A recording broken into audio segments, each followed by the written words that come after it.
Frank here, so Big John.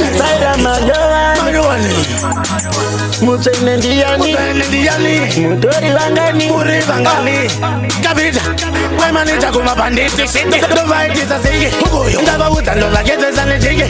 Vanga zika Eliani de wiki Namu uta Ndezingana mdiki Asinga diki Anziniri nimba Namu uta Ashamba wachipamba Namu uta ndakata Kwane chamba Nde futi akasaiza Ingenge ndomurika Auzilia lizoka Shakutiza sema pinya Shakutola waka pinya Wale mazuru Zala zila Kubata uro Loku chinya Shakuchiza sema pinya Shakutola waka pinya Wale mazuru Zala zila Kubata uro Loku chinya Aiwa kutonga kwaro Sa president Vasivona Nditorim government Ndeni wacho Nderi mu parliament Takuto saina Itori agreement Texi kuna kapita Ndamuuza Ilini ndo muteta Seshi baba changu Aiwa ndo mutanda Chimana kasauro Wandisi muketa Ndonguruva amayeta Shakutiza sema pinya Shakutola waka pinya Wale mazuru Zala zila Kubata uro Loku chinya Shakutiza sema pinya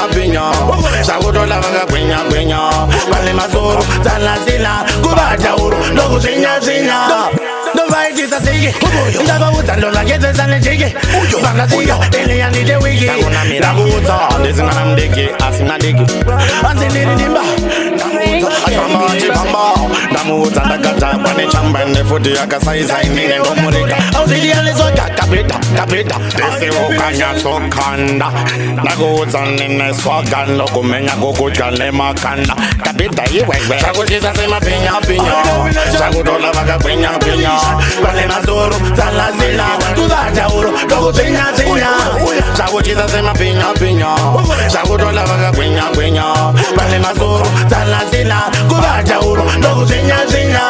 Aiwa kutonga kwaro Sa president Vasivona Nditorim government Ndeni wacho Nderi mu parliament Takuto saina Itori agreement Texi kuna kapita Ndamuuza Ilini ndo muteta Seshi baba changu Aiwa ndo mutanda Chimana kasauro Wandisi muketa Ndonguruva amayeta Shakutiza sema pinya Shakutola waka pinya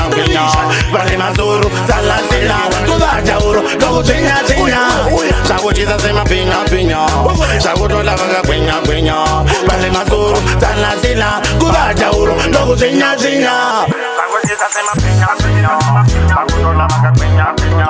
Wale mazuru Zala zila Kubata uro Loku chinya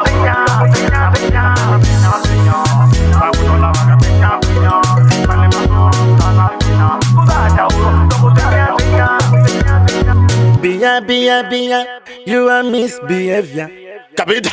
Nekuza kuti nini ndokuteta Arumba choroshi baba changu sauro Wanzi chinofamba chiri pa ucheya Namuudza kapita kuti I don't care Wakadzingwa la Chiostra